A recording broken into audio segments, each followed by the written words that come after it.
What is up, guys? Welcome into the comic book food chain, the only show that gives you perspective from across the comic book food chain, starting with the creator, welcome into the retailer, all the way down to the collector. How you guys doing today? How's your week going? Busy. A wash, man. It's a wash. I got my second vaccine on, so you guys know that. And yesterday was pretty rough, and then today's a little bit better, but still not feeling awesome. But this was the highlight of my day. I was looking forward to this. Right on. And we're about to make your day a lot better because I have a strange feeling you're going to be taking quite a few of your Drunkovision shots, which will be coming up, and you should feel a ton better after that. Big shout out to everybody in the chat. Aaron, who is hanging out with us tonight? Let's see. I saw Dan Barry earlier in the comments. Let's see. I saw Dan too. Nice. Yeah, I saw him too. I see Dave Durr, Andrew Lehman. What's going on? Nigel Tunson, welcome back. I see Phil in the house with Vintage Comics and Toys. What's up? Donald Rovito. Is that how you pronounce your last name? Sorry if I mispronounced that. I see a bunch of people watching on Facebook. I see Ken. I see you in Bird City all the time, man. What's going on? Are here. I love it. I love it. So what you got to do is when you can't say a name, I've learned this with shows because I can't say a lot of names. You guys have seen this from my retakes. You got to give them like an Italian nickname. So you got to be like, instead of Donald, just be like Donnie R. What's up? Okay. Something super Italian sounding. That's pretty smart. What's up, Paul Myers? I can pronounce that name. I see Nearing Nirvana. I don't know who that is. That could be any three of the girls or Mel. For all I know. Right. But again, welcome everybody. Appreciate you guys joining and hanging out with us. We're about to get into a ton of fun. Of course, the subject that we're talking is OA. But before we do that, let's talk about our milestones we are getting close to. Frank, what do you got? All right. So obviously this week we're talking about original art. Excited about that. We are still working our way towards the 900 subs giveaway. At 900 subs, we will be giving away Sam Wilson Captain America #1. This is the Marvel Hip Hop variant. This is being offered up by Mr. Aaron Yee. And we're pretty excited to give this away to somebody watching. So if you are watching for the first time or you haven't subbed in the past, feel free to hit that little thumbs up, the little bell, subscribe, notifications, all that good stuff. We will give this away in about 80 subs. So looking forward to doing that. And then that is the next milestone on our road to 1,000 subs total. At 1,000, we'll be giving away this San Diego Comic-Con Canto #1 from my personal collection. This is my personal copy. It was given to me by David and Drew as a gift, signed by both of them. With their blessing, I'm giving it away to one of you guys when we hit 1,000 subs. So again, hit the bell, hit the thumb, hit us up. But yeah. Sweet. Make sure you guys are participating tonight too, because a part of the show, on top of our shots, Bird City will be providing a set of Bird City Comics shot glasses. Make sure that your participation is up. Share out the show. Get some people in to hang out with us. Make some comments. Have a good time with us. And someone will win a set 2 Bird City Comics shot glasses, so you can play along with the Drunkovision next time we do it. You will be 2/7 of the way to a full set of Drunkovision glasses. I like the math. It's good stuff. Dan, that's not till the end of the show. And then also, I broke the camel's back, and I decided, I'm gonna, they told me not to look, so I'm gonna look to see how much that hip hop cover is selling for. And I was like, oh man, that was a good spec book that I should have sold, but whatever. It's gonna go to a good home, hopefully. It's too late. You already said it. And if you watched Comic Book Women tonight and you saw how much tax you'd have to pay on that, yeah, not even worth it. That's why we're giving it away. We don't want to pay tax. Well, see, I don't have that $600 1099 thing yet, so I'm in Texas, and so I just need to sell as many books as possible this year, and then I'll just cruise next year. You pay taxes? That's cute. In the country of Texas, you guys do taxes? Nope. We all have our shell corporations, and we just shoot up our backyard, and then oil just bursts out, and like, whoo, we're millionaires. But your electrical grid doesn't work. It doesn't. So that's why we just have to start dumpster fires. You can burn all those comics. It's gonna be great. There you go. You got plenty of kindling there in Texas. But okay, guys, that's the big part. Make sure that you're subbing. Make sure that you're hanging out with us. Having a great time is the big part. But what do you think? You guys ready to get into this bad boy and talk about some original art? I think we are. Yeah. All right, so let's start off small. What would you guys say is a good entry point if you're looking to get into an original art? I think we should take a step back first and just talk Okay. about what original art is, because it's a lot of people think it's it's just like original pages, but it can be so much smaller, and that can be so much bigger than that, right? So I think it's worth talking about the kind of different kinds. Sure. And I'll just do it. The tiers, sort of like cheapest to most expensive. You're looking at like a quick remark, that an artist that a con might do for free for picking up the book or for a few extra bucks. Above that, you've got like a sketch cover, something that is a one of one, but isn't like a ton of work, hasn't been featured as like a cover on a book. Above that, you're going to get into like commission territory, and there are kind of tiers within commissions. There are busts and chest up and full body and multiple figures, backgrounds, and like it can get more expensive depending on what you're looking for. After that, or sideways of that, depending on like the price range of the artist, you're getting into pages like roughs and pencils and inks from like actual featured pages in books. Above that, you're going to have covers from books, and then there's a tier above that is like straight up original commissions, but like on a different level, like getting a portrait done by somebody like David Mack or something like that. So like there's a wide variety of things that you can get, and it's considered original art, and like that's one of the reasons I like it as like a thing in comics, because it's not one of those things with a huge barrier to access as long as you think about it that way. Very cool. So original art's something that's newish to myself. Like I know what it is. I've seen it. I've sold it. Now, when it comes to the collectability of original art, I think there's a lot of gray. And if you guys have any perspective on that, I think you should jump in, because what you're saying, let's say you wanted to get an original piece done, like Gogol's talking about, where they actually paint it on canvas or marker it or pencil it or whatever it is. Is the market, would you say that you need to really spy in? Like you're looking for people that fly under the radar and then they get popular? Think like or legendary artists that weren't popular till they died, like Picasso. So I think if I'm understanding what you're asking is like you're kind of like asking from like a resellability standpoint, or even long-term investment, because when we're talking, we collect comics constantly, which those are printed in the thousands and they're all the same. Original art it's original. This piece was done. So if somebody wants to look into collectability of original art, what do you guys look for when you're commissioning a piece or looking at an artist? I think that, sorry, I want to jump in with something there and you can go. I think that you're going to get into it's a different conversation than like speccing on comics or thinking about investing in comics, right? Because every single piece is one-to-one. And at that point, like it's not a comic book that you're investing in. It's a piece of art you're investing in. And so much of that is in the eye of who's buying it. Like I'm a huge David Mack fan. I will pay hundreds of dollars or thousands of dollars for an original Mac piece, where somebody else might look at that and be like, this isn't for me. I wouldn't pay anything for it. And since you don't have another one of it that's sold to compare it to, you can't really set a price, right? It's a seller's market every single time. Okay. Right. So there's always going to be value. What do you think, Aaron? Well, I wouldn't seek out original art in the purposes of reselling it later. This is something I'm buying because I like this character. I like this artist. It's something that speaks to me, and it's a one-to-one. So I mean, obviously there are going to be people that there's certain artists, that you see that are going to be at this con, and their list fills up fast, or they have like all these hoops you have to jump through, and so they'll commission a popular character that they know will sell later, like a mass popular character, like something like Wolverine or whoever. Yeah. So, and yeah, exactly, like Batman. And there's companies that are based around that where it's like, oh, you don't have to wait in line, you don't have to go to this convention, send us money, this is how much it costs, like blah blah blah.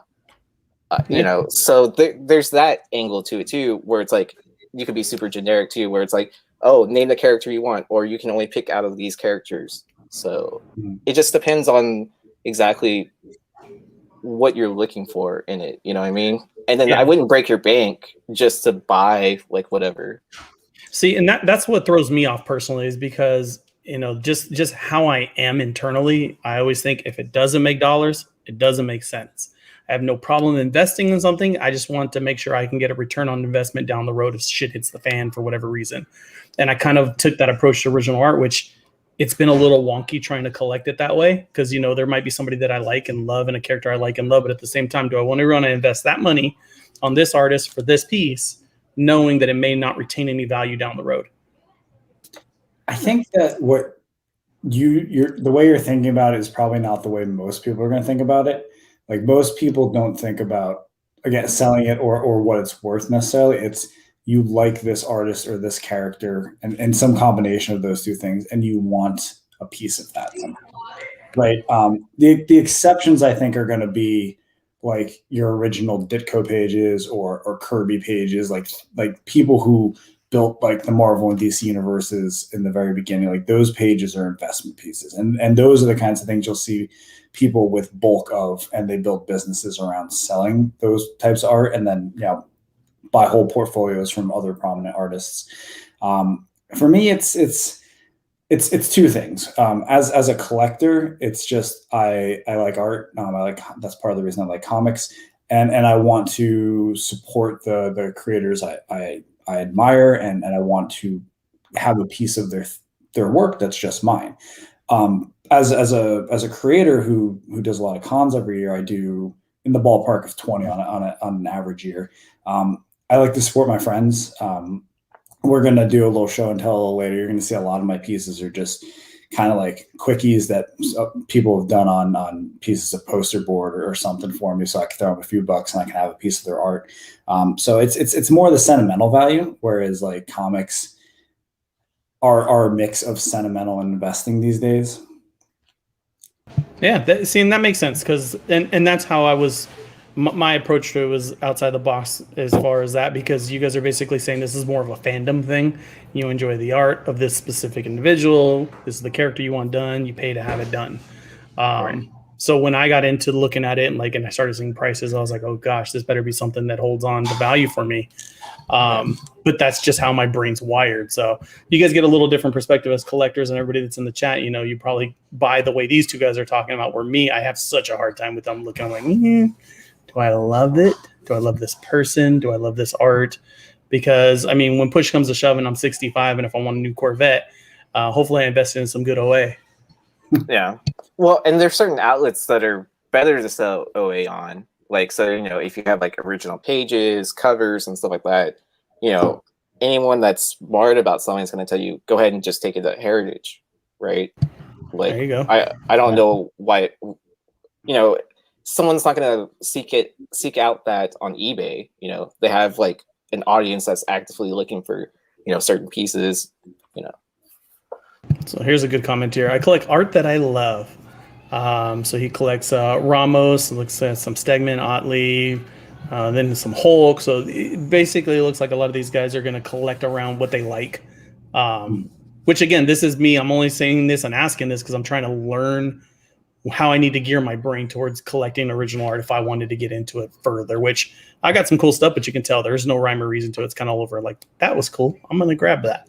That's a lot of my stuff. That's what it is. That's what it is sometimes. Like, that's cool, I'm going to grab it. Like, I've seen artists that I don't know who have a really cool style and also have like an Iron Fist piece. And I'm like, I love Iron Fist. This looks awesome. It's not that expensive. Let me pick it up, right? Like, so there is an element of that randomness to it, especially if you have a lot of access to the places where the stuff is available, like conventions. Sweet. So let me ask this question then. So as far as investment pieces go, do you guys ever purchase them and go, I'm going to buy this specific, and I know Aaron has some pieces that he's shown off, and you know, we don't know specifically what he paid for them, but we know they weren't cheap. So is that an investment piece for you, Aaron? Oh, are you talking about my cover piece that I'll show later? Yep. So I keep on going back and forth on it. I mean, honestly, I bought it for a personal piece. Like, I didn't buy it to flip it. Like, store owners I've talked to that I bought it, they're like, man, you could easily, like, as soon as you get it, you could easily double your money right now. You know, other people I've podcasts and talked to on the side, they're like, yeah, man, you know, once you're ready to buy something like ridiculous, like go ahead and just like throw it on Heritage and then like see the money roll in because you got that for dirt cheap, you know. And then other OA collectors I've known that I've been on podcasts with, they're like, oh yeah, like you got that as like a great price. Like, you know, I thought it was gonna be way more. Like you got it cheap.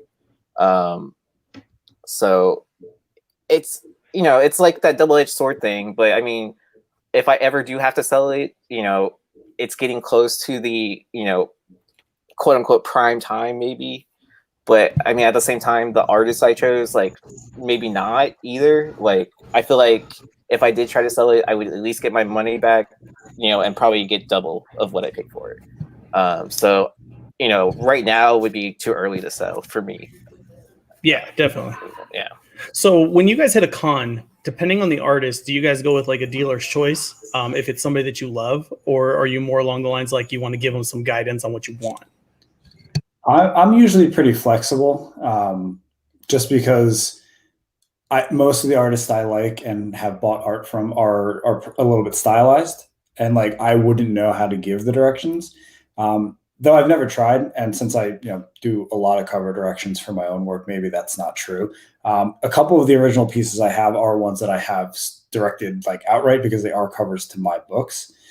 So like I'm right in the middle, right? So like I wouldn't, but I have, which makes me sound like an asshole, but it's for the right reasons. No, it doesn't. I get it. I get where you come from. See, so someone like me, it's usually a dealer's choice. I always feel like if I walk up to an artist, I'm not an artist. So it's like, I'm not going to tell them how to do their job. So here's some money. I like you. I'll be back. Aaron, what's your approach? I think that's good etiquette right there. That's the right way to do it. So my approach is, I pick, if I'm getting a sketch on the blank cover, I find something that's like somewhat related, and then I just name a character and then let them do their thing. I chose this artist for a specific reason. They have a style I like.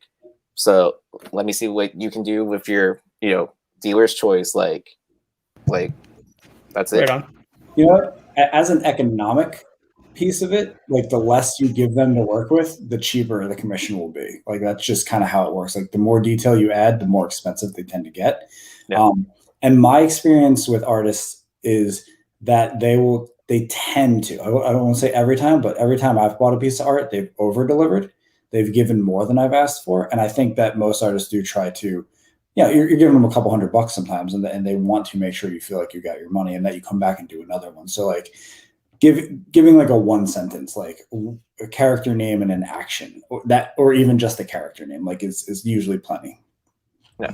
Right on. And I've run into that with like when I've done exclusive art on covers where I'll talk to an artist and we're working out the details. And we've gotten to a point where I'm like, this is what I think. And they go, I'm not in love with it, but I'll do it because you're paying me. And I was going, no, forget that. I don't want it now. What do you think? And then, they get excited about an idea. And then you're right. They do over deliver because it's something they want to do.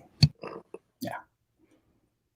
All right. So that was kind of the short and sweet, guys. We kind of got a little back and forth on how to approach the whole thing. I think we should really start showing some examples. You guys want to do some show offs?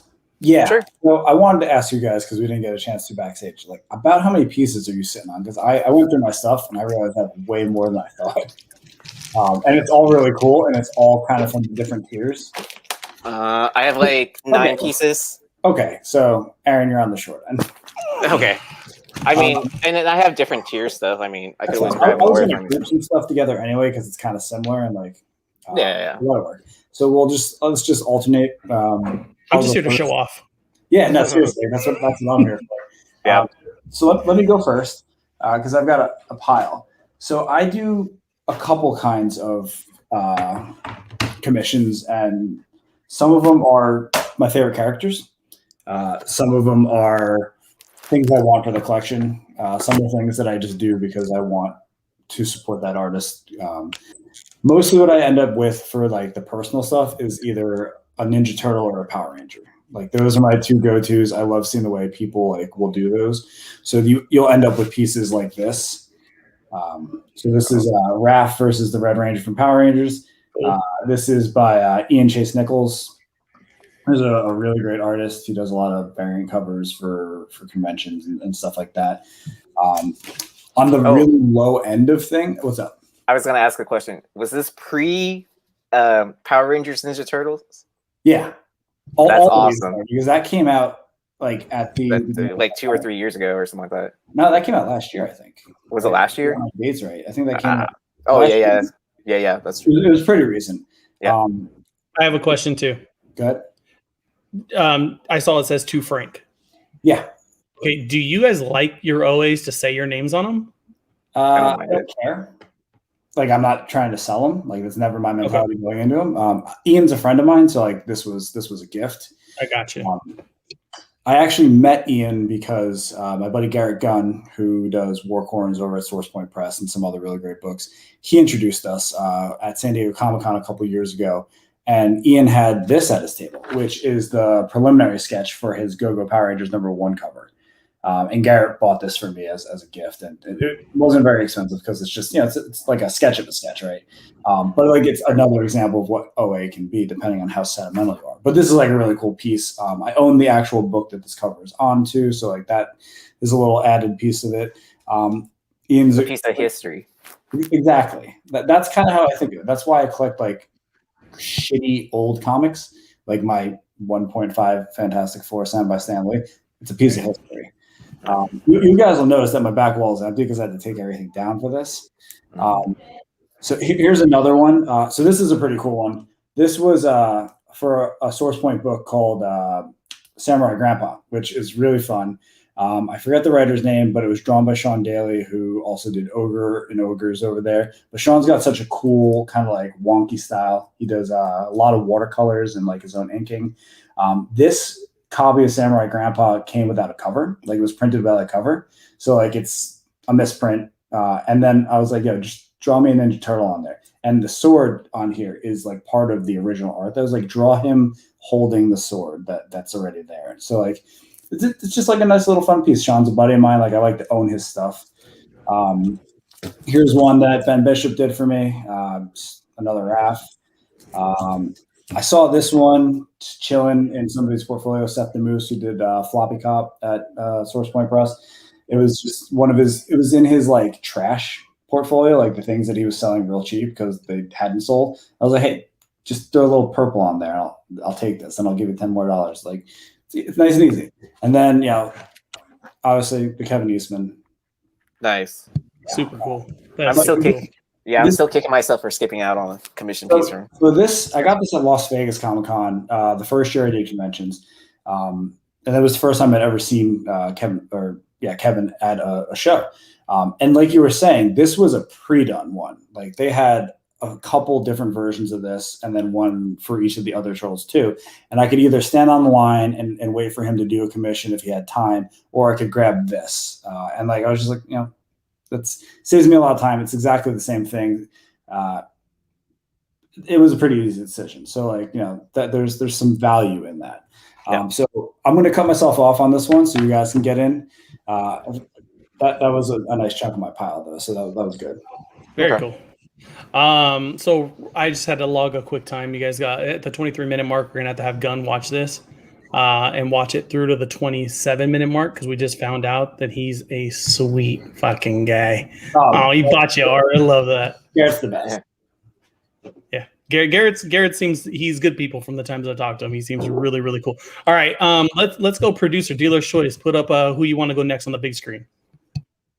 Anybody but Bird City. Oh, nice. Nailed it. All right, so I want to show the different levels. So this is a facsimile of Teenage Mutant Ninja Turtles #1, and Eastman does a little sketch every time he signs a book and stuff like that. So I thought it was just kind of neat, something easy, basic that you can, if you're getting an Eastman signature, like he'll throw it on there. I think. I'm not sure if he's still doing that for private signings. I know like prices have changed since that started happening. That's pretty iconic now for Eastman, is the turtle head with the flowing bandana next to his signature. It's an upsell. It's an upsell for sure. Like, it's like 3 strokes for him, which is like a great racket. I mean that in the best way. And then I have 2 that are kind of similar. So, if you're talking about classic, so this is a Mike Zeck autograph and Remark. So on the Secret Wars #8, so I just need to get a couple extra signatures. This Right on, book that's used cool. to be a 9.2 and it bumped up, but you know, it's iconic, and a lot of these artists are getting older. So Oh, yeah. 9.6 is pretty good for that book too. yeah, especially with a grade bump up too. So I wasn't upset about that because I'm not gonna say how much I paid for it, but it was way cheaper than what prices are now. And then I got this Greg Horn Remark. This is a Snake Eyes cover. So you know you have like two different, the next tier up of getting Remarks. I figured this was a good segue into that.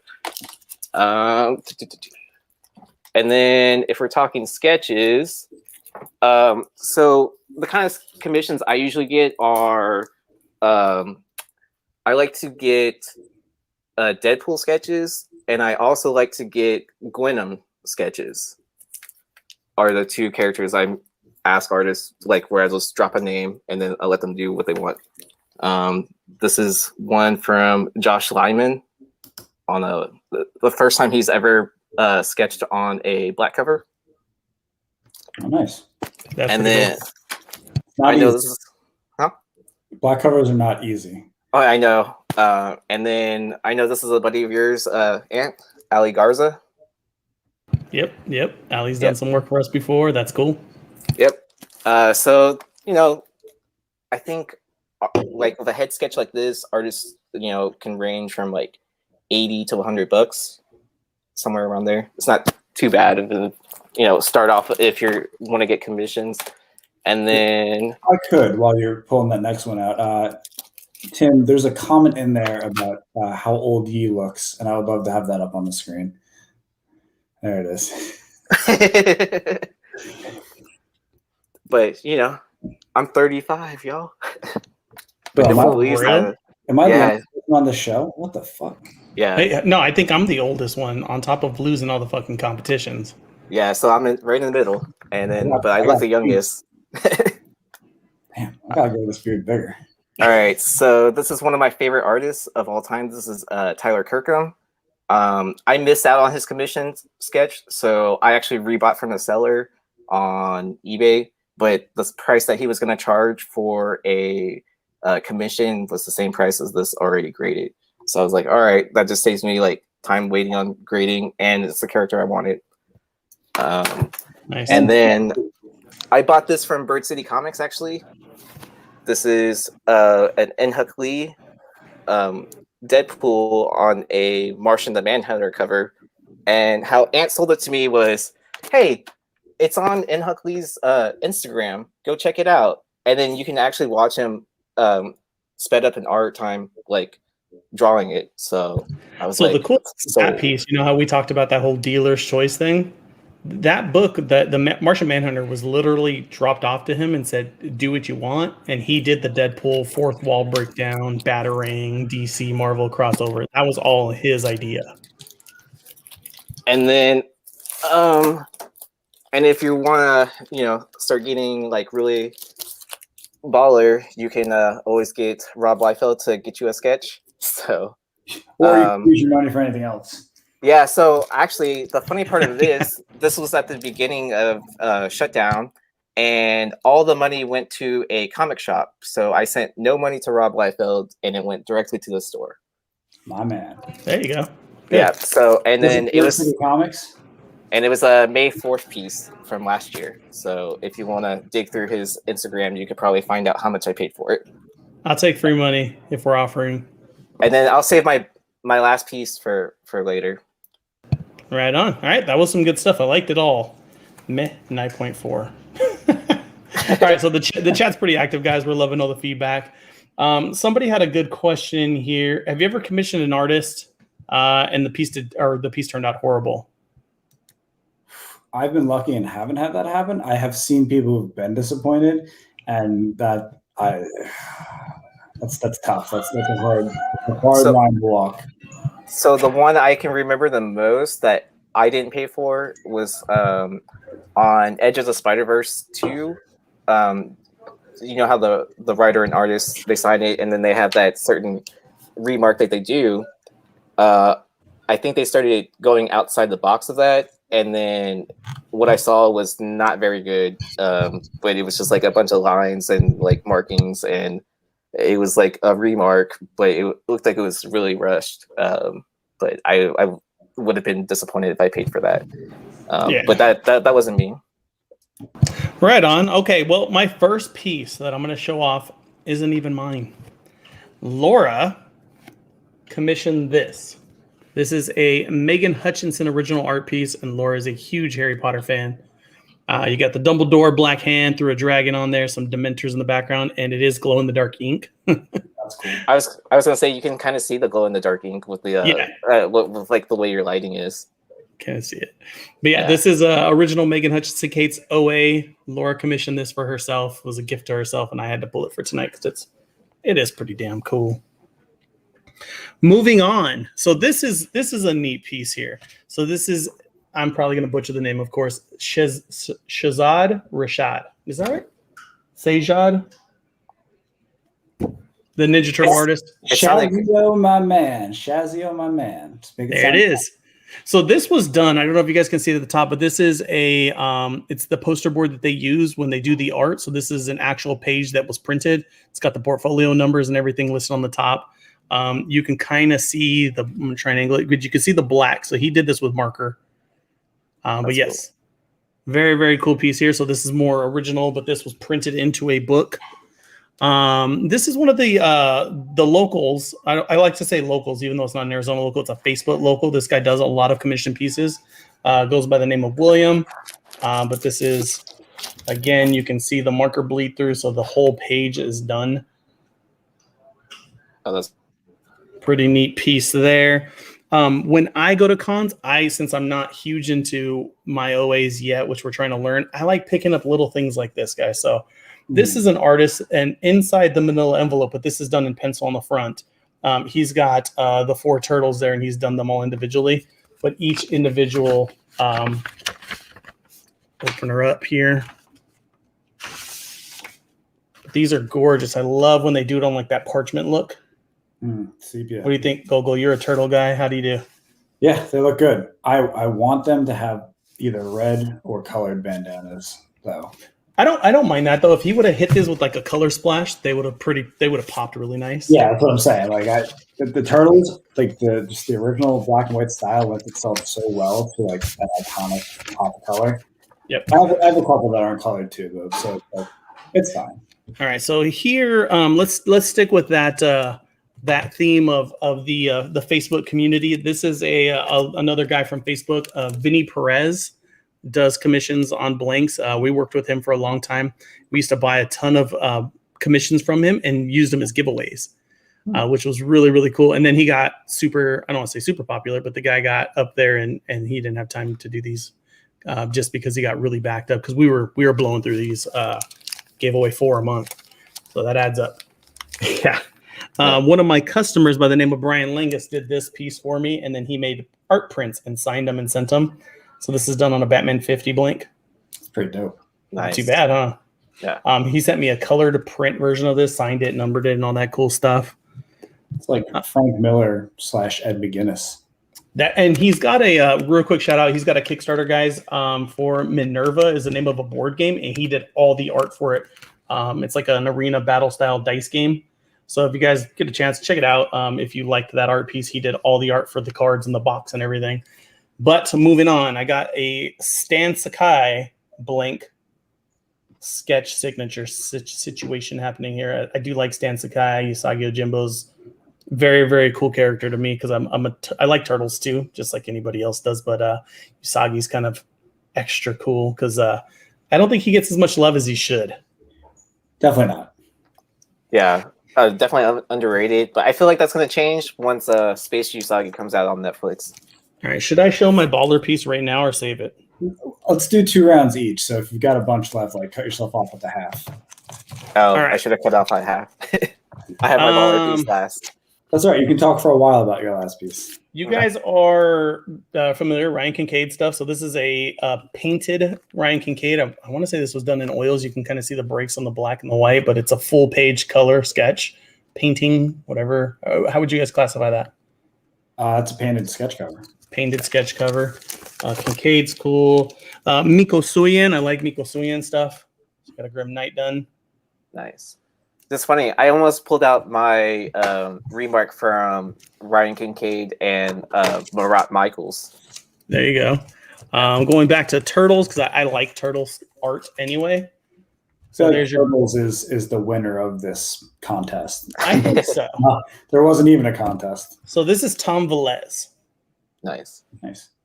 So nice Tom Velez piece. I'm trying to find like the names. Oh, here we go. Here's a Derek Chu sketch in color. Ooh, that's cool. You know, there's a Derek Chu cover for Power Rangers Edge of Darkness, the 1 in 50 variant, for anyone watching who wanted to order that. That's awesome. Derek Chu's, he kills it too. Yeah, by far the biggest name that'll ever be on a comic book with my name on it. I love that though. That's cool. They got a Derek Chu and writer Frank Gogol on the inside. I think it's a virgin. Yeah. All right, another nice name here. You got a Jai Lee, Detective Comics 1000. I believe that is Arkham Knight. Yeah, I see it. Nice. Yep. So, let's see. Do I want to save any more of these? I'm seeing some price tags on some of these. Are these Bird City product? They were what I paid for them. So, which I probably should have pulled those off, but I like to tag, so I knew what I invest them in. Typically, I put them on the back, but I forgot to pull them off. And then, who did this one? So offer him $5 over, and he'll probably accept it. 501. 501, yeah. And then a Kyle New. Nice. Superman blank. I'm going to save my last two pieces because I got one that's an artist that I don't know if a lot of people are familiar with, but I just liked the style. And then I got my baller piece. That was it. I'm going to save two. So do we want to filter back around? Yeah, let's swing back around. All right. So I'm going to get my two big pieces, not big, but like size-wise big pieces. You guys have seen these in the background a bunch. These are some of my favorites though, but these are David Mack originals. This is a Hawkeye he did for me going on maybe 8 years ago. I think this is the first commission I ever did. I love this piece. I love David's style. I love watercolors. I love, brush and ink. So this is a really cool, unique piece. I followed that up by having David the next year at New York Comic Con do a Gwen Stacy for me, which I love even more. I think that's pretty badass. So perfect. I have a dream of getting two more done like this, same size, same frames, one Iron Fist, one Black Panther to kind of complete my Marvel characters, the favorites. So those are my two big size pieces. And then left over, I've got some original pages that I've picked up over the years. I find that like once or twice a year, I'll just pick up pages. So I've got this Chris Sprouse. This was a splash page at the end of an issue of Black Panther. It's kind of hard to see it because it's just. Oh, there you go. Yeah. It's got that Wakandan technology. It's got Wakanda, and then you got Black Panther facing his army. Like I just thought it was a cool piece, and it was cheap. Like I thought, like the price on this was really cheap. This is from. This is page 20 from Black Panther number 10. So I've never bought a piece like that, Frank, and you don't have to give the exact, but give me a range. What is really cheap for a splash page like that? Cheap for a splash page like that? $100. Okay, there you go. So splashes tend to be the more expensive pages because they're the bigger pieces of art. Pages with characters in costume tend to be more expensive than them in their civilian clothes. So like everyone knows Mike Perkins. He's been a Marvel artist, I think, primarily for a lot of years. He's done Captain America. He's done Iron Fist. So this is an Iron Fist page he did from the Ed Brisson run, and this is Iron Fist, Danny Rand out of costume. And I just like this piece because it's a cool character moment. He's having a hard time getting his Iron Fist to work, and he's like struggling with it.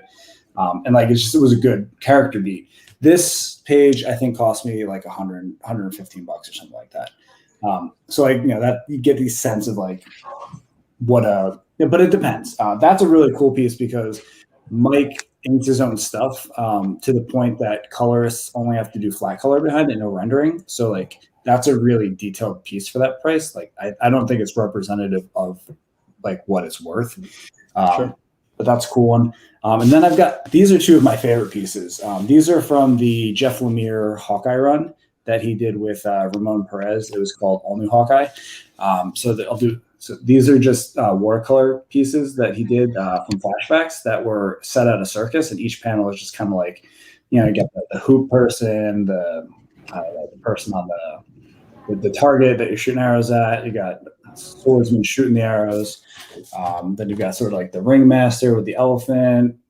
Cool. juggling torches, trapped underwater with the lock. Like, I just thought that these were cool, unique pages, and these are like, I thought these are the kind of thing I would display in my house, like as art too, because they're so detailed and they're watercolor and they're really, if you looked at them, you wouldn't know they're comic books. Like, I've gone back and forth over the years about having them professionally framed and cutting them into 6 different ones. I also see Ramon at most cons I go to, and he's got a couple more pages from this set, and I'm always on the fence about grabbing another 1 or 2 so I can have them all. So I don't know. So I've got like 1 more round. So maybe swing back to me for like, and I'll round us out with this last section of mine. Okay, real quick, I want to reference the Iron Fist. Laura's huge into art, not just comic book art, but something that she just taught me recently is when we evaluate comic artists from a store standpoint, when we're looking to see who's capable of what. I didn't know this till recently. She always looks at hands and feet because hands and feet are hard to draw. And that Iron Fist, those hands are gorgeous just for interior art. Yeah. Just that hand, that knuckle hold. Yeah, on Iron Fist, I feel like if you can't draw a hand, you shouldn't be drawing that book. For real. But that the hand was just that knuckle that he was trying to hold, and that, the what would you even call it? The kung fu fist grip. Yeah. But you see like the drunken master, he's got like the hook knuckle and shit, and it looked cool. So that's quality art. Yeah. Another thing to look for, like if you're looking at interior artists, is how they draw cars in motion and how they draw horses. If like you have either of those in your book, or if you want those on your cover, like those are things that are hard to draw well and like realistic looking for posture and like movement and stuff. So yeah, if you ever have a Zorro cover or something. Pro tip, guys, see if they have horses, motion cars, and hands and feet. I feel. I'm not a huge Sean Murphy fan. I like his style, but I'm not crazy about it. But like that, I don't think anyone can draw cars in motion better than that man. And there's a reason, like he is so technically good. You're muted. I was gonna say I like Sean. I like Sean Murphy stuff too, because I like that it's very raw to me. It looks like what it's supposed to look like. That energy. Yes, but it's not super detailed to the point where you're making out like dimples and freckles and shit. But so I do like Sean Murphy as well. All right, who are we gonna move to, and then we'll save Frank's some of Frank's stuff. Okay, so I'm gonna go ahead and show my last piece that I brought out. I worked late. This is Something is Killing the Children, number 14 cover art from Peach Momoko. This is the original art. It's a Scott's Collectibles comic that was like limited to, I don't remember. I think it's less than 800, maybe 500. So, but I have a set, but I have a 1 of 1. So I own the original. It's probably the second most expensive item I've ever paid for in comic books, and I'm not disappointed. That I love it. It's my favorite series. It has my favorite character from the series, and if I ever have to sell it, it'd be really hard. Like if I need the money that bad, like I would be flipping. I'd be flipping a coin between my 2 biggest pieces. Like I have an X-Men 1 and this, and so I'd be looking. 2 kidneys. Huh? You also have 2 kidneys. That's true. You only need 1, so I mean, right. But at that point, when you pack that up, Momoko was already got a lot of heat underneath her. So I mean, again, you don't have to tell us, but are we talking hundreds? Or are we talking thousands? We're talking thousands. Jeez, that's cool. I mean, that's cover art. Cover art. I didn't see it. Oh, okay. I was organizing. No worries. Oh yeah, that's a good piece, and that's from a good book. Like I mean, paying that's a one that you could get more money for. Like right, definitely. I mean, for cover art, like most of the time, it's like black and white. Like it's not colored. She's a watercolorist. She watercolored this. You can see the paint on the back. I saved the shipping label and all the paperwork that it came with. It came with a little COA that's like behind the piece. Did she throw in like a little chibi, little doodle with it? I think on the little COA card she did. That's pretty cool. And then she threw a bunch of stickers into the package too, and it was pretty cool. She didn't sign it, but she does have her artist mark on the corner, like right here by her knee. So, okay, you kind of make it out, yeah. Yeah. So she didn't sign it, but I'm kind of glad she didn't sign it. You know, honestly, like I feel like signatures on like something like this would kind of like take away from the original piece itself. Yeah, because you don't want to add something that wasn't there on the original. Right. Yeah. I have a few other sketches, but like, you know, they're locked away in the vault. So yeah. But I also want to answer a question earlier about like, 9.4. You know, when you're talking about original art, it's, to me, like, even though I put it in the slab, that's for the preservation of it. Like, it's not about the grade, it's about the art to me. You know, if it's a book I'm flipping, yeah, I want a 9.8 all day. But like, if it's something that, you know, I collect and it's for me, like, I'll sell other books all day. Yeah. You know what though? At the same time, because it's art and they're handling the book. Like 9.8s are books that haven't been handled very much. So this is somebody that spun it on their table and drew it and then spun it this way and put their arm on it. Like these have been handled. So yeah, I mean, 9.8 is probably not super common. That's why I think CBCS went with an art grade for a while, just as art.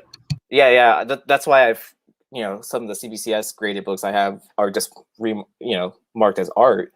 And I specifically wanted that because I didn't want the grade to take away from the actual piece of art. I mean, I've gotten graded by CGC before, and they hit hard on the grade still for that. I've seen like a piece on the back where it had like fingerprints on the back and stuff like that, and they marked down for that. I got a jock sketch, and it got knocked down all the way to an 8.0 or something like that. And I think it's all because like he like indented and slashed into the cover to like add to the piece, and like it looks awesome.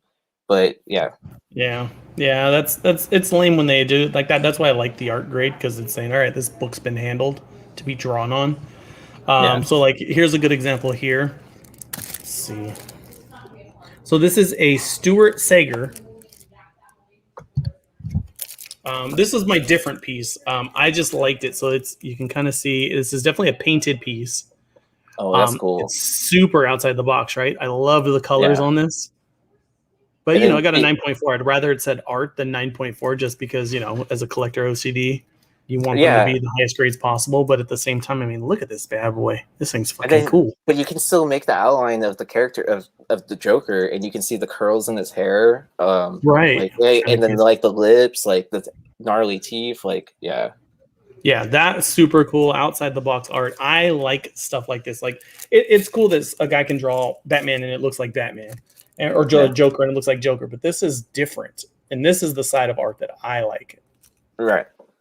And then it has that abstract element to it too. Like right. Where I feel like when they're putting in like pieces for cover arts and stuff like that, they can be limited by the publisher or who they're making the cover for.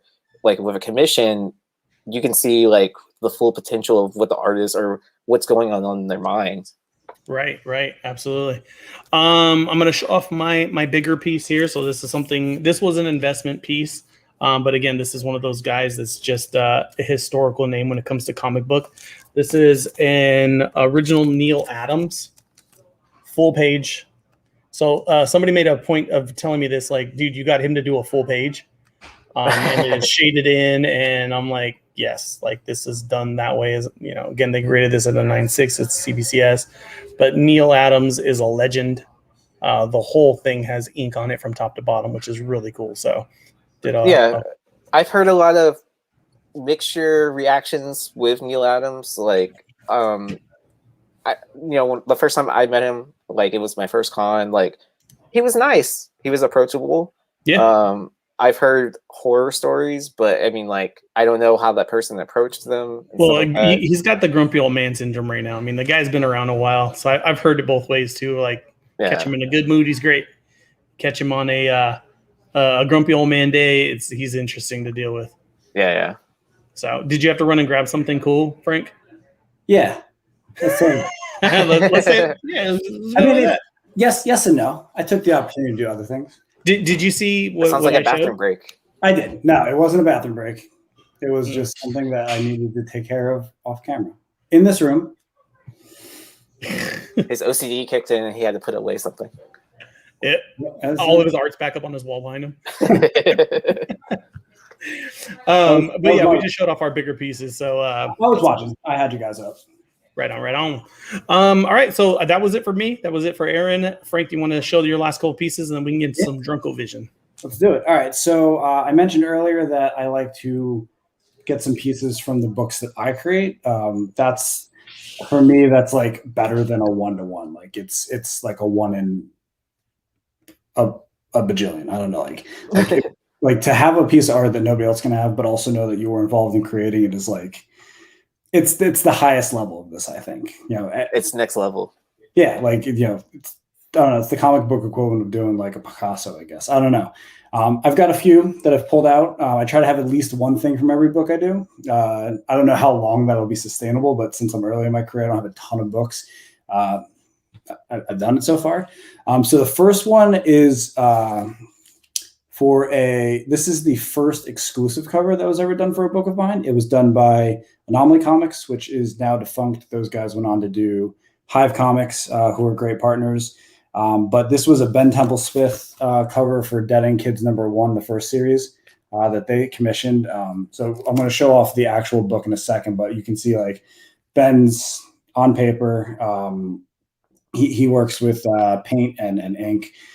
If you look real close, you can see like maybe not, but there's a ton of like little details, like the little flecks. So I'm sure he was sitting with his brush kind of going like this with some white ink to get a little texture in there. And I just wanted to kind of note the size. This is like a I think this is called A4 size. I might be wrong about that, but it's a generally printer's page size. But also note the color, like it's pretty washed out. So Ben takes his art and he scans it in, and then he'll touch it up in Photoshop. So the actual piece is a lot more vibrant. It's got a little more touching up done to it. Oh, that's really cool to see his process of how he what it starts out and what the end product is. Yeah. And then this was a copy that was gifted to me by the guys at Anomaly / now Hive. Cool. So that was cool. This was my first exclusive. So that was kind of one that I was really interested in getting to own. Nobody else can. The No Heroine cover sold before I can get that from him. He's done one for every book I've done so far. So that's a cool piece. I've got a couple others here. Tim, bring me back up. There we go. So this is the prelim for Dead End Kids #1, sort of the iconic cover. I had described the concept to Chris, and Chris kind of thumbnailed this out, but like he did a really big thumbnail, so we can kind of work on some of the details, like Amanda's pants having the knees blown out and stuff like that. So the end product on this one ended up looking like this. Obviously, for those of you guys who know it, the art, we actually changed the art on the cover, so they are in the. I'll show it to you guys. So in the actual art, there's more of the leg. So like we cropped it down a little bit and added a little more space at the top to make the logo work. But this is the original art for the page. Chris inks all his own stuff, and like I mean, look at how good those letters are. Like that's insane. That's cool. I like all the details that he puts on the sign too. Yeah, he's super deep. I mean, this is the guy who sneaks in like references to my other books in the art for books that he's working on. So Chris is all about details. I love working with Chris. And then you can see on this one too that the blacks are done with like marker. You can kind of see the streaks. There they are. Oh yeah, totally. So yeah, this is my good. And then I got one more. This is my Peach Momoko original art. Nice. Yeah, it came with this one, which is the cover to No Heroine that she did. See, I didn't get anything cool like that. You know, it's not Something Is Killing the Children, but it might be someday. But also, again, it's a piece that only I own, and it means more to me than it will to anyone else who could possibly have bought it. It was insanely expensive. I would say that it probably cost me as much as all this other art put together, maybe, like or pretty close. Wow. Peach is not cheap, and No, it was a struggle to pull the trigger on this one. But she threw in the little chibi guy, so like, yeah, I got an extra piece and lots of stickers, like you said. So That's cool. Yeah, so that's my collection, or at least the ones I wanted to highlight. There's a couple other pieces that I thought I was like, but yeah, super cool stuff. That's awesome. Hopefully you guys are still the ones that are still hanging with us here. You guys are enjoying the show and tell of all the original art. Some of the pieces that we've collected personally. Again, it's telling a story of what we like. Frank's got a lot of really cool personal pieces. Aaron, those are all pieces that you're big fans of. I'm kind of all over the place. So I'm call myself the X Factor collector. There's no rhyme or reason to it. I just was like, yeah, that's cool. But I mean, you're a retailer, so you have to have that diversity in your collection. Like totally different lens. Yeah. Totally get it. But again, guys, appreciate you guys for chatting it up in the comments there. I think you guys got anything else to add to the original art? Any final words? I just want to like point out one more time. We've said it a few times that like there's this perception around collecting original art that it has to be this really expensive hobby, and I definitely think that my collection shows that there's like a wide range of different things you can get. You can get prelims, you can get little doodles, remarks, you can get kind of things that are like in the sale pile because they haven't sold and maybe they're not the character you want, but you like the artist and you want to throw them a little money. Like, it doesn't have to be expensive. It can be expensive, and there's nothing wrong with that either. But it is a hobby that I think most people, if you're willing to pay $25 for an exclusive cover, you can probably do this too. Very cool. Yeah, good piece of advice. Anything? Yeah. Speaking on that, like one thing I've seen that I've always considered doing is grabbing a sketchbook and then just taking it to a con and having, I mean, I've seen others do it and then have remarks done in it, or, quick little sketch here and there, or, leave it for them with the day. And it's cool to see stuff like that. I mean, I've seen multiple times that like at different conventions that a collector will do that. Will just take his sketchbook and pass it around to different artists that he likes.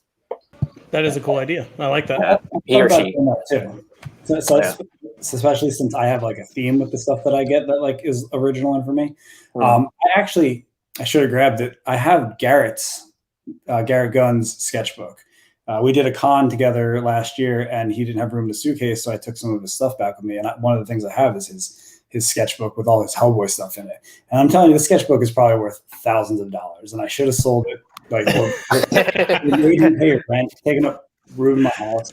But no, I've seen that. I've thought about that. It's super cool.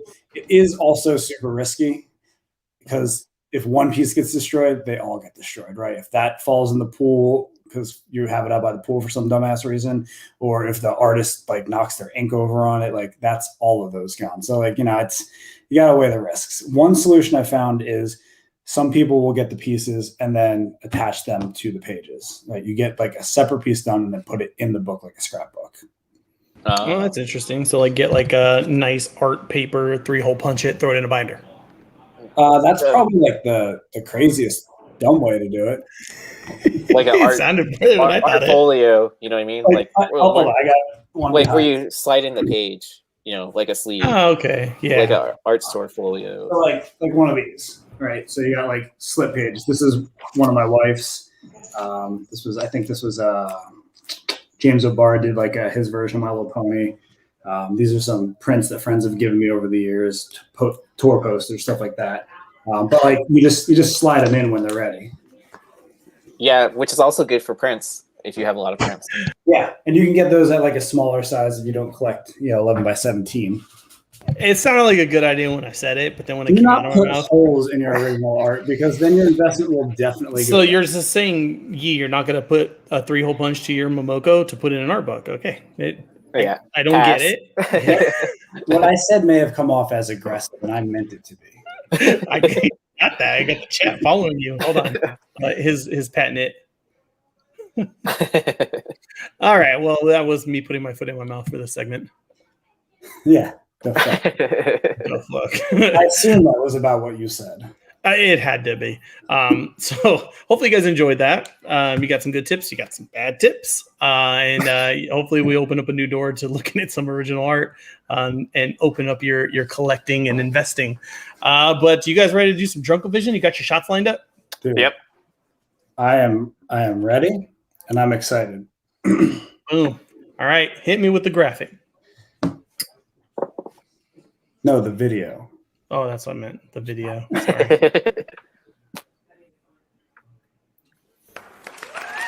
Drunkovision!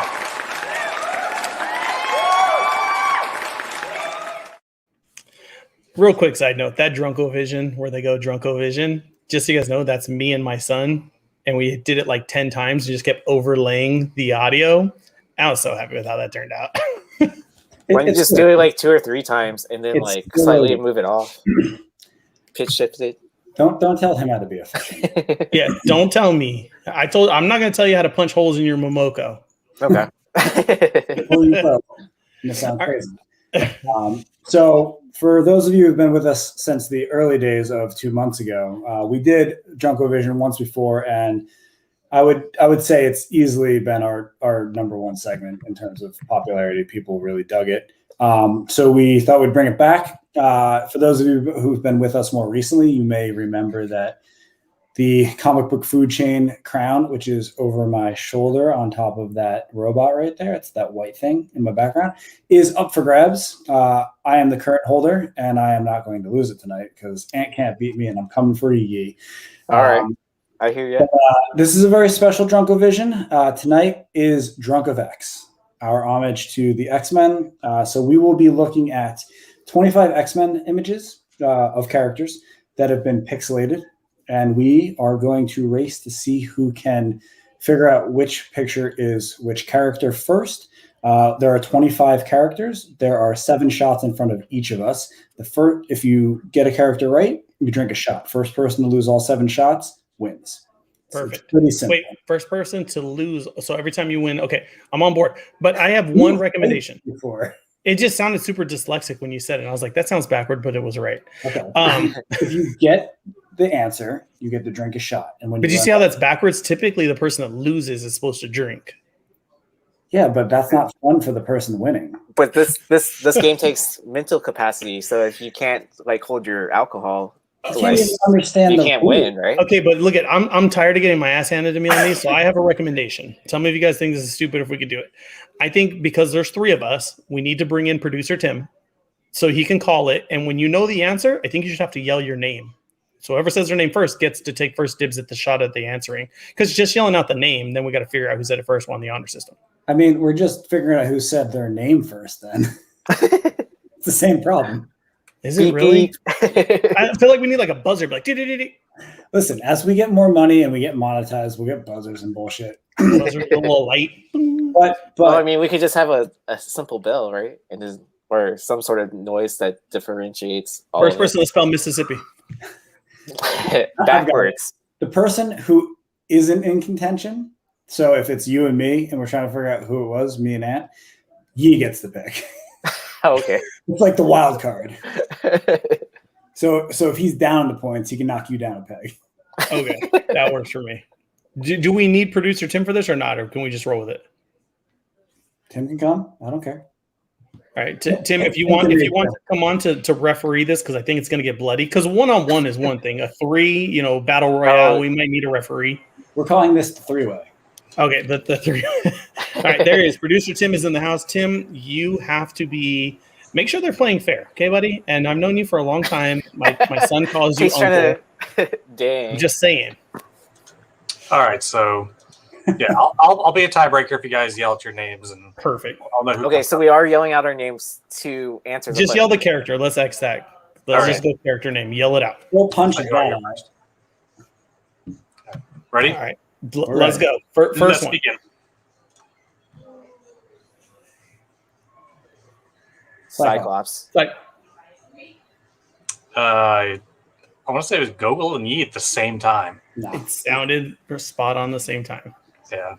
That's why we have 25. And then Anthony was way late. Okay, Cyclops. so no shot for either one of us. All right. Yeah, there you go. It's a Okay. tie. All right. Next one. The slow fade in is a nice Touch. Rogue. Rogue. I think Anthony. Ooh.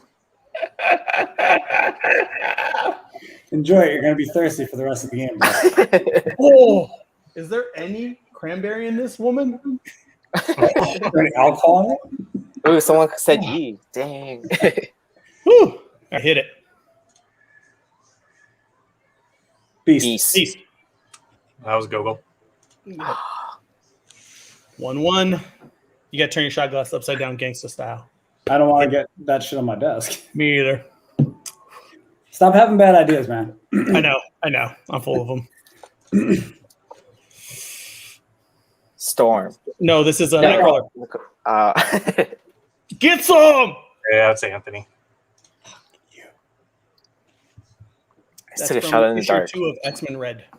I got a delay on my mic. I think it's bullshit. It delays when you don't say anything. Absolutely. Anthony's closer to me, so maybe internet's getting there faster. Time out. Come on, buddy. Let's go. I'm watching bleeders. I'm watching us bleed viewers in real time as you are winning. People don't want that. I'm behind. I got 0. Emma Frost. I don't know. You just Was a all blur. jumbled together. Emma Frost. I'm gonna All drink. right. If we tie, then you got to touch your nose next. No, I'm joking. Don't do that. I'm gonna drink because I don't have a point. All right. So does he get a White tiebreaker Queen. point? Is it White Queen? Oh, who was it? I think it was E. No, but is it Emma Frost or White Queen? It's Emma. That's the same person. So yeah, it's Then why are you making it sound like it's 2 different characters? Maybe that was the right answer. Wait, so do we give him a pity point then? yes. All right, you're the new Anthony. Congratulations. That's losing in and of itself. Thank you, Gogol. Phoenix. Jean Grey. Gray. What did Anthony say? I think it was E. Phoenix. Oh, okay. Penis? No, it's not penis. No. Phoenix, broskies. Jeez, mine's out of the gutter. And then I said Jean Grey. So, but I guess it is technically Phoenix. So what do we think here, guys? Do I get the point or does Yi get the point? Because I was wrong on the name, but right, kind of. You were both right? But I think that's a tie. So All right, Yi, or do we drinking or not drinking? No. If there's a tie, nobody gets the point. Okay. Okay. I'll put it back down. Hands off the trigger. Professor X. I'm just kidding. Magneto. Angel. That's what it is. Damn it. Yes. Damn Yep. it. Suck my knowledge. The beer got flat. Ooh, Two-Face. Oh wait, wrong set of Hey, characters. Nice, man. Oh. That sounded like a tie. Bobby Drake. Get the fuck out of here. It did sound like. Wait, Tim? Gogol. Woohoo! Frank. Yeah. I'm not reviving you in Fortnite anymore. That's right. I'm used to reviving you. That's not the point. Oh, Colossus. dang. Yep, it's Anthony. I'd like to dedicate this shot to Frank Gogol. Wait. What? He didn't say Colossus before me. That's bullshit. You definitely got to delay them, bro. Ooh, I got 3 shots down. What do you guys got? Ooh, I don't know this one. Rogue. Havoc. That's what I was Oh, Yep. I'm not doing very good on this one. What's the score so far? Oh God thinking. damn. I've got 3 down. I have 1 down still. Oh, 4? count 'em. And you're at 4? Yeah. I don't Oh, think that taking makes any more yes, 3 shots. more. Oh no, is Ant gonna get the crown? Nah, he's gonna get food poisoning first. Storm. I didn't know that one at all, but now I see it. Thank you. Yeah. So it's 3, 4, 3, 2. So Does that far, make all sense? pretty prominent X-Men. Yeah. I was Once we looking for get all the abstract. Once we get into the ones we don't know, you guys are gonna win. Yeah. Such a weird image. Professor X. Yeah. Is it? Yeah, from Krakoa. Oh, Tied I up. wouldn't guess that. Tied up. That's a lame ass Professor X. I love that helmet. And he can walk, man. He doesn't even love that helmet. How do you know? Look at him. This stupid orchids. He's It's the got next that one. grin though, because he knows he hasn't got the supplies. Sunfire Here we go. for the lead. Ooh. Damn it. That one was for you, Ant. Thank All you. right. Appreciate I it. gotta step up my game because this is where I shine. Yeah, you do. But you know what? Last time you came from behind and won. Yeah, that's very true. Which is All bullshit. right. Come on. I even got a fan. Quicksilver. Quicksilver. Yeah, you're right. Make Is a it call. Quicksilver? Yep. Yeah. As soon as you say it, I see it. Pretty sure I got that. I drank it, so it doesn't matter. That's true. You got it quick. Yeah, I see what you did there. Nighthawk. Tomahawk? Nighthawk. Warpath. It's the other one. Did I get it? No, it's War. Hummingbird. That's War. Warpath. That's Warpath. Wait, Uh, well, I got it. yeah. Yeah, Frank, you got that one. Oh, shit. One down. Four still. So you're at 6 now, Frank? Yep, last one. Shit, one more to win it. Dang. Mm. Yeah. Mm. Even with the delay. Have Can't it. you? No, I already said that. Oh, Keep seeing the swirl patterns. was that the win? That was the Dang. dub right Oh, there. yeah, it was.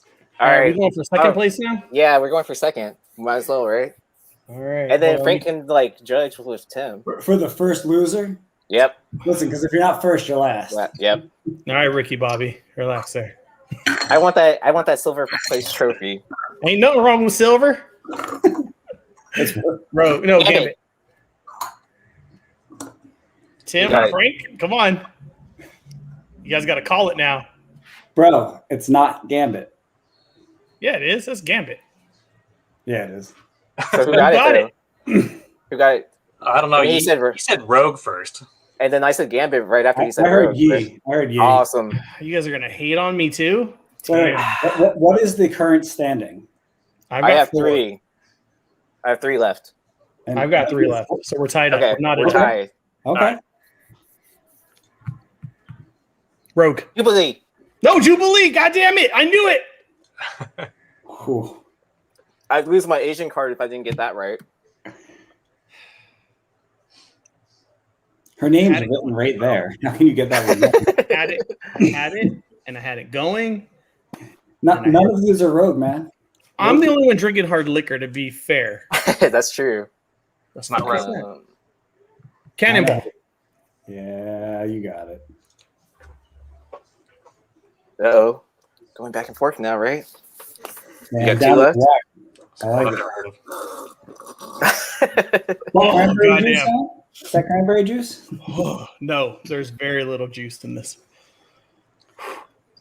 Don't let Laura make your drinks, man. All I need is some spicy noodles to go with it. That Well, sounds good, actually. I if might you eat that after lose- this. If you lose, you're eating spicy noodles next week. I'm down. How's that losing, though, for me? Deadpool. Deadpool. Yeah. Damn, me. How'd you lose that one? I know. So you guys are both down to 1 now? I have 2. I think he has God. 1. I can't even do this last one. Dog, like, You're going to beat him because of fatigue. You keep going. I know, right? I got this. When he's not looking. what the hell that is? Oh, Pixel face. wow. If you guys can get it, let me see if I can.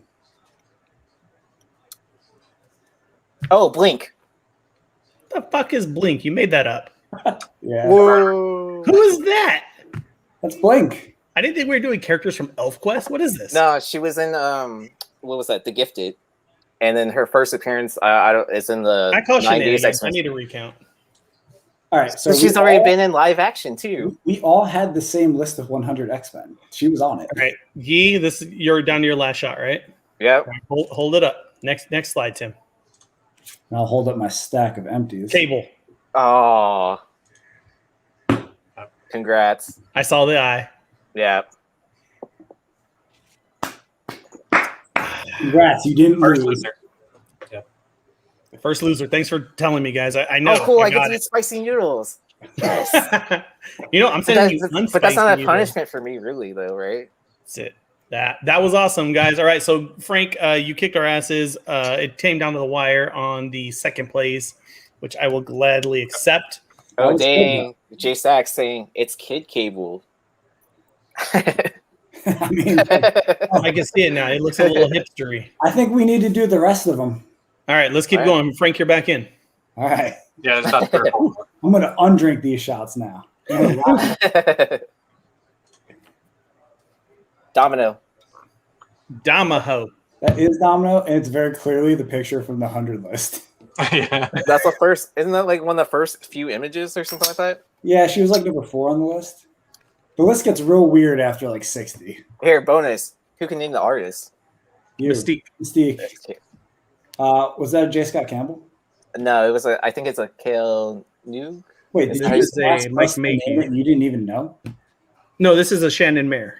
No, the previous one. It says Shannon right at the bottom. No, I was talking about the previous one. The It Domino. does say Shannon. Good eyes. I know Shannon's signature because I have his art on some of my books. Hey. Super talented. Name All right, dropper. Last Give one. me like a soundbite. Wolverine. Wolverine. And did you not get that? I was gonna say Toad for some reason because I saw the hunched over thing. The And I'm hunch like, over. And the green background. I saw the green and the hunch over, and I was thinking Toad, and then you guys said it, and then I saw it. I guess I got to give up collecting Deadpool and start collecting Wolverine now.